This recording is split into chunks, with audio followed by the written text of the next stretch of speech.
BBMP news 9ಗೆ ಸ್ವಾಗತ. ಮೊದಲಿಗೆ ಮುಖ್ಯಾಂಶಗಳು.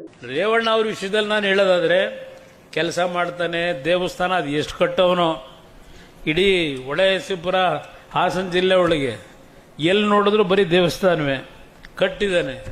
ದೇವರ ಮೇಲೆ ನಂಬಿಕೆ. ಬೆಳಗ್ಗೆ ಇದ್ದರೆ ಆ ಕಾಲಿಗೆ ಚಪ್ಪಲಿನೂ ಹಾಕಲ್ಲ.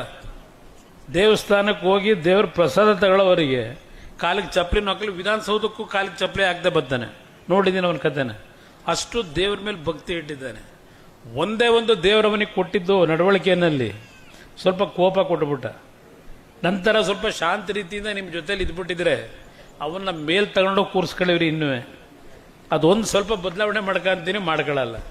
ಹುಟ್ಟು ಕೂಡ ನಾವು ಏನು ಮಾಡೋದು, ಎಲ್ಲರಿಗೂ ಸ್ವಲ್ಪ ರೇಗಾದು, ಸ್ವಲ್ಪ ಕೆಲವರಿಗೆ ಬೇಜಾರಾಗ್ಬೋದು. ಆದರೆ ಅವನ ಹೃದಯದಲ್ಲಿ ಶುದ್ಧವಾಗಿರ್ತಾನೆ, ನನ್ನ ಅಭಿಪ್ರಾಯದಲ್ಲಿ.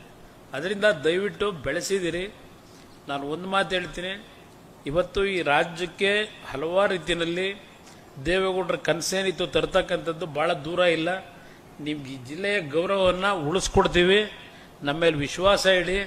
ಆ ಭಗವಂತ ನಿಮ್ಗೆ ಒಳ್ಳೇದು ಮಾಡಲಿ. ಕೊನೆಗೆ ಒಂದು ಹೇಳೋದು, ನಾನು ಏನು ಹೇಳದ್ನಲ್ಲ,